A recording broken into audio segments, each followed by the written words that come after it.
So you like, my father always liked playing this. Yeah, That's kind of true. Yeah, I kind of. He's about to when die, I was, when I was 40, I kind of like, I think I was with someone and I split up with them, whatever, right? And I was like, there's got to be something else I can do. And I kind of dabbled with it a little bit a couple of years before that.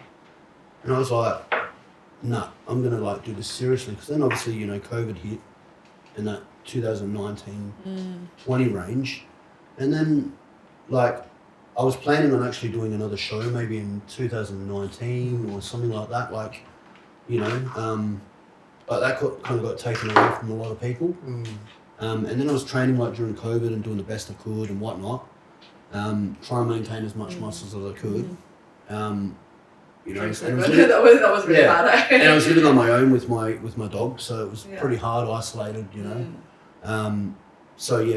So I trained like a couple of people here and there, like, on the side at home, but anyway, so I don't know, I kind of just thought I need to do something extra now, you know what I mean? So, and that was my thing, and I just thought I really liked it, and then and it's funny enough, like my music taste started to change and stuff like that. Things change when you start to get older, and you go through your journey in your life, and just things will change. Things will be different. Your relationships, your communication, and you will see that. And and I think too, as you're getting older, you start having more time, because what happens is you start cutting off things that don't matter to you anymore. Because when you're young, you feel like going there, doing this, doing that, hanging out with friends, or they'll benefit you. But as you get older, I don't know if you get more time. I think it's more that you choose to spend your time in different areas. You know what I mean? Yeah. You're not wasting time, because I'm looking at things. I'm like, oh man, like sometime in the day, it's like I wasted an hour doing something I didn't want to do. It's like shit. I could have done something that I wanted to. I've missed and I'm hard on myself because I'm like, I didn't meet my goal today, and that's like that bothers me sometimes, to be honest. Wow. Yeah. You know what I mean? Like I'm very routine. I like structure. Yeah. And I'm like, I got these things to hit, and I got to hit it. You know what I mean? Yeah. But do you sometimes get out of structure and then just say, okay, I'm just gonna go what my body's telling me? I don't think so. I don't think he's very disciplined. I don't think I function like that. I'm very I can't do that. I've got a plan. I've got discipline, and and it's just I can just do the same thing every day, no problem at all. Same meals. Wow. So would you do something in your life that would be out of that would be uncomfortable, something new? Would you step out of your comfort zone? Such as? Well, I'm not a big fan of rides, so I'll be honest. I tried, and I just couldn't do it. I couldn't have it. Yeah. I always ask everyone this question. I'm like, what is it? Something in your life that, the older that you get, right? Something in your life that you would do to step out of your comfort zone. Would you ever? I feel like, you know what it is? Because you've been into fitness so long, and it's a business for you. Yeah. So there's other things that you have to take care of outside of fitness. Yeah. So if you were just doing fitness just for doing sake, or like just for you want to get big, you want to compete, sometimes you can take it. You can take risks and just do whatever you want. Yeah. But this is your business. Yeah. And you are the CEO of it, the director of it. So you have to make sure the better your clients are, the more you take care of them, the more clients you're getting, the better your portfolio is. So you can't fuck up. There's no backup. Yeah, there's I feel like there's, but I think pressure is good too, because it makes you thrive as a person. And if there's no pressure, it's just, you know what I mean? Like you need that little bit of pressure to become better. Yeah. You know what I mean? Wow. So, yeah. But that's a good thing. But this generation now, they don't like pressure. Yeah, well, so I don't know. I'm kind of the opposite. I don't know why. Like because your generation is different, but. Yeah. Like my daughter now, she goes to soccer training. If the coach tell her to run 4, 5, 6 laps, she'll start complaining, talking back. Well, that's another. I think also with that is when I was playing footy, I played footy for a couple of years when I was younger, and I was kind of behind the other kids. So my dad's like, right, we're going to football over, you're running another lap more than everybody else. You can do another half an hour more. So my dad's mentality was like, let's just do more. Yeah. And try and catch up. Yeah, but then game day, you will do better than the other kid because you've already prepared yourself for that. No, so it's a good thing. But my skill level and stuff like that was not up to some of the other kids. You know what I mean? So my dad was like, all right, well, we're going to go do more. So I always had that mentality, you know, that I'm willing to do more than anyone because I can control that. I can't control natural ability, I can't control genetics, I can't control this, but I can control my work ethic.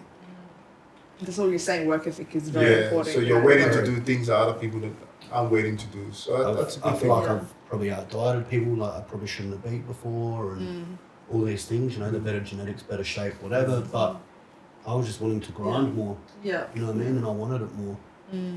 So, you know, Going back to your coaching, you said before earlier you've helped so many people transform in their lives, which are, you know, as I said, like, you know, it's an amazing feeling as a coach, as a mentor, you know, to train these people. Do you want to talk more about that? Like what? Yeah. Right. So I'm trying to think where that started now. But the transformation clients that you had like over 100 clients. Oh yeah. So transformed. So back in, because I did from 1990.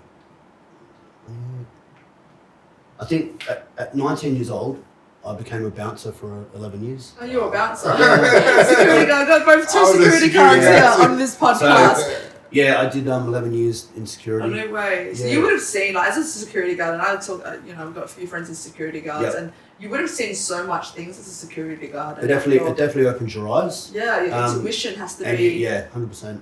Like, you know, you have to be switched on because you've got to see things beyond what everyone is doing at that moment. Yeah, so, and then I did pretty well at that, and I ran some pubs and stuff like that, and, you know, security manager of a few pubs and things like that.